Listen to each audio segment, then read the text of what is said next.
مولانا الطاف حسین حالی اصلاح کے علم برداروں اور تحریک جدید کے حامیوں میں ہے،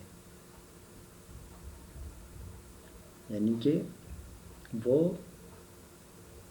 معاشرے میں، سماج میں ہمیشہ اصلاح کی کوشش کرتے رہتے تھے۔ تحریک جدید کے حامیوں میں بھی ایک سرگرم رکن کی حیثیت سے جانے جاتے ہیں۔ جدید جو تحریک تھی یا جدیدیت کی جو تحریک تھی، جدید تحریک یعنی کہ نئے خیالات کی جو تحریک تھی، اس کے بھی وہ حامی تھے۔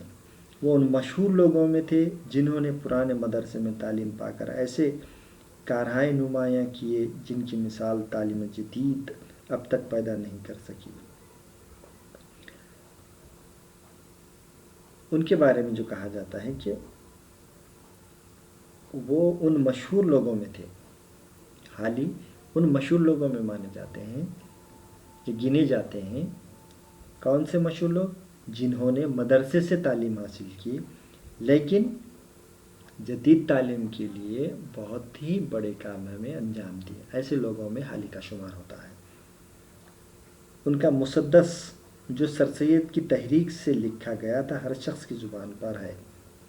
اردو دیوان کا مبسوط مقدمہ دیکھنے کے قابل ہے۔ انہوں نے جو مسدس لکھی تھی، مسدس حالی، خاص طور پر سر سید تحریک سے متاثر ہو کر یا علی گڑھ تحریک سے متاثر ہو کر، تو اردو کا ایک قیمتی سرمایہ کہلاتا ہے مسدس۔ یہ اپنی نوعیت کے لحاظ سے بالکل نئی چیز ہے، یعنی کہ جو مسدس ہے یہ ایک بالکل نئے طرز کی ہے، نئی چیز ہے۔ وہ اردو میں سیرت نگاری، تنقید، قومی شاعری اور نیچرل شاعری کے موجود ہیں۔ تو یہاں پہ ہم یوں کہہ سکتے ہیں کہ وہ اردو میں سیرت نگاری، کیونکہ انہوں نے حیات سعدی لکھی ہے، حیات جاوید لکھی ہے، اس قسم کے انہوں نے سوانح کتابیں بھی لکھی ہیں۔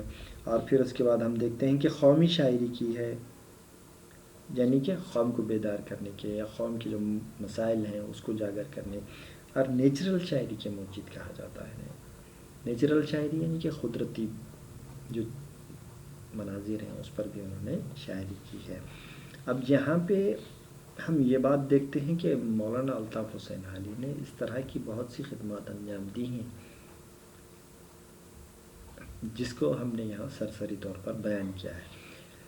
اب ان کا جب ہم تفصیلی مطالعہ کریں گے تو ہم کو سب سے پہلے دیکھنا ہوگا کہ انہوں نے سوانحی کام کون سے کیے ہیں، ان کی غزل گوئی کس طرح کی ہے، یا پھر ان کی نظم گوئی میں کون سی خوبیاں ہیں، ان تمام کو ہم علیحدہ علیحدہ حصوں میں تقسیم کر کے دیکھنے کی کوشش کریں گے۔ تو آج کے لیکچر میں ہم سب سے پہلے دیکھنے کی کوشش کریں گے کہ مولانا الطاف حسین حالی نے اپنی اردو نظم گوئی میں کون سی خوبیوں کو اچھے ڈھنگ سے پیش کیا ہے۔ تو مولانا الطاف حسین حالی جو پانی پت میں پیدا ہوئے، کم عمری میں والدین کا سایہ سر سے اٹھ گیا، اس کے باوجود بھی انہوں نے جو انہیں صحبت نصیب ہوئی شیفتہ کی، اس کا فائدہ اٹھاتے ہوئے، اس سے مستفید ہوتے ہوئے انہوں نے جو شاعری کی وہ اردو کا جو قیمتی سرمایہ کہلاتی ہے، یا اردو ادب کے لیے ایک انمول ذخیرے کی حیثیت رکھتی ہے، ہم دیکھتے ہیں۔ تو سب سے پہلے ہم دیکھیں گے کہ ان کی جو نظم گوئی ہے اس پر روشنی ڈالنے کی ہم کوشش کریں گے۔ تو ان کی نظم گوئی کے بارے میں جو باتیں کہی جاتی ہیں کہ انہوں نے سب سے پہلے تو غزل پر جو اعتراضات کیے وہ اعتراضات ایسے تھے جس میں ہم کہہ سکتے ہیں کہ مولانا الطاف حسین حالی نے غزل کو ناکارہ، بیکار یا پھر بہت ہی ناقص صنف قرار دیا، لیکن غزل بڑی سخت جان ہے، بڑی سخت جان نکلی، اور غزل گو شعراؤں نے اس میں ایسے ایسے مضامین یا ایسی ایسی چیزیں پیش کی کہ بعد میں وہ خود اس کے حالی خود اس سے متاثر ہوتے ہیں اور غزل گوئی کی طرف توجہ دیتے ہیں، لیکن بہت کم توجہ انہوں نے غزل گوئی پر دی ہے۔ ان کا جو اصل میدان جس کو ہم کہہ سکتے ہیں شاعری، جس کے ذریعے انہوں نے سماج میں یا معاشرے میں اصلاح پیدا کرنے کی یا درست کرنے کی کوشش کی ہے، اس کو ہم آج سمجھنے کی کوشش کریں گے۔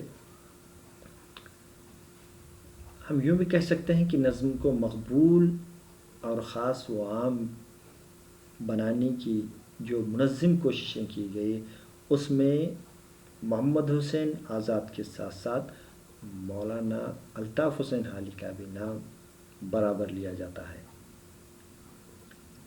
حالی کو قوم کی زبوں حالی کا بہت بڑا غم تھا۔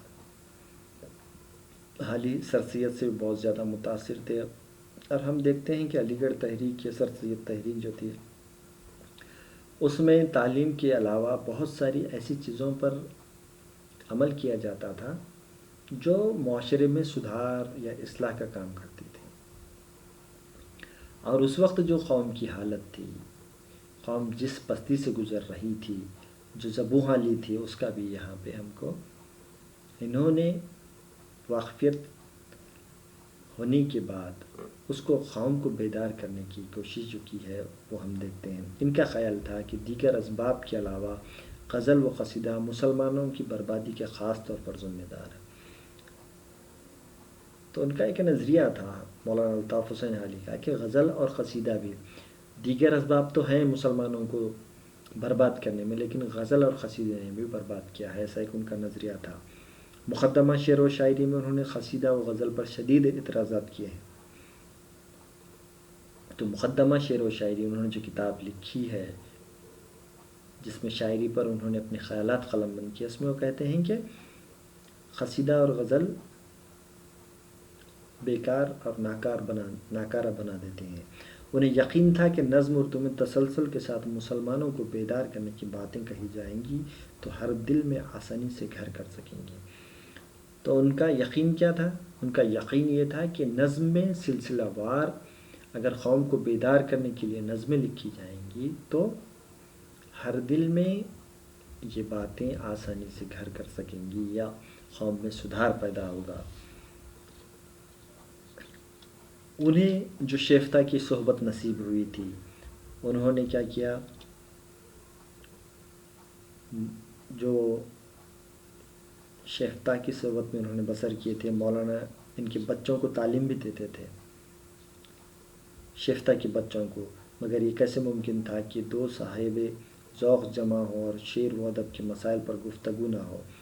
اب دونوں لوگ شیفتہ، مصطفیٰ خان شیفتہ اور حالی، دو لوگ جب ایک جگہ ہوتے ہیں اور وہ بھی صاحب ذوق، جن کو ذوق ہے شاعر و شاعری کا، تو ان کے ہمیشہ بحث و مباحث ہوا کرتے تھے۔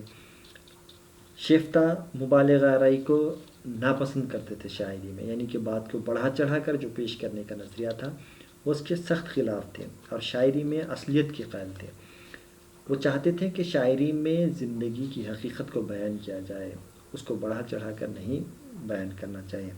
یہیں سے انہیں احساس ہوا کہ سادگی اور اصلیت کی شاعری میں بہت ضرورت ہے اور اردو میں اصلیت مفقود ہے۔ یہ جو نظریہ تھا شیفتہ کا، اس نظریے سے حالی بہت زیادہ متاثر ہوئے اور انہیں لگنے لگا کہ اردو شاعری میں سادگی اور اصلیت کی بہت زیادہ ضرورت ہے۔ جھوٹ اور مبالغہ آرائی کا بول بالا بہت زیادہ اردو شاعری میں دیکھنے کو ملتا تھا۔ حالی نے سب سے زیادہ اثر سر سید کا قبول کیا اور سر سید ادب میں افادیت اور مقصدیت کے قائل تھے۔ سر سید کا یہ نظریہ تھا کہ انہوں نے ادب میں افادیت اور مقصدیت، یہ دو چیزوں کو بہت زیادہ اہمیت دی۔ وہ چاہتے تھے کہ ادب کسی مقصد کی خاطر لکھا جائے، اس سے سماج کو فائدہ پہنچے۔ یہ جو نظریہ تھا سر سید کا تھا، اور اسی نظریے کو یا اسی اثر کو حالی نے قبول کیا تھا، اور اسی کے تحت انہوں نے پھر اپنی شاعری بھی پیش کی۔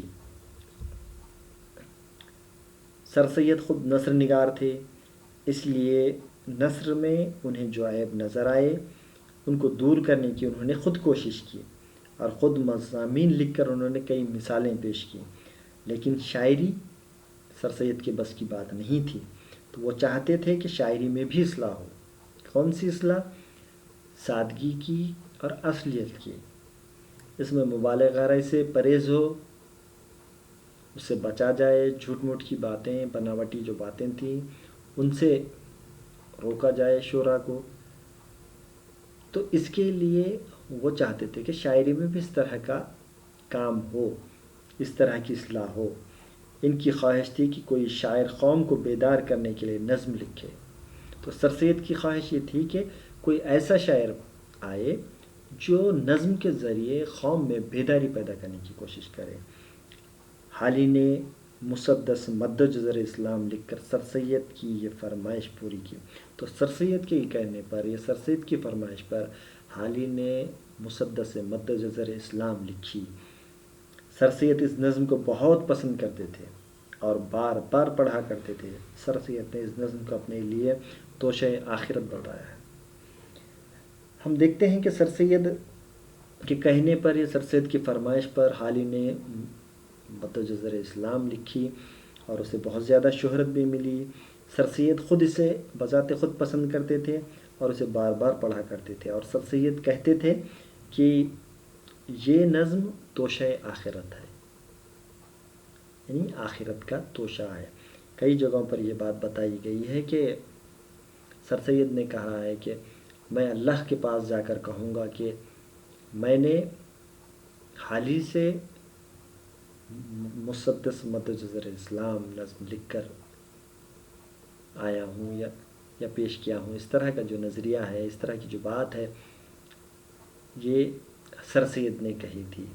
یعنی کہ وہ جو قوم میں بیداری یا قوم کو سدھار پیدا کرنے کا یا قوم کو جگانے کا کام نظم کے ذریعے لینا چاہتے تھے، وہ اس نظم کے ذریعے حالی نے پیش کیا ہے۔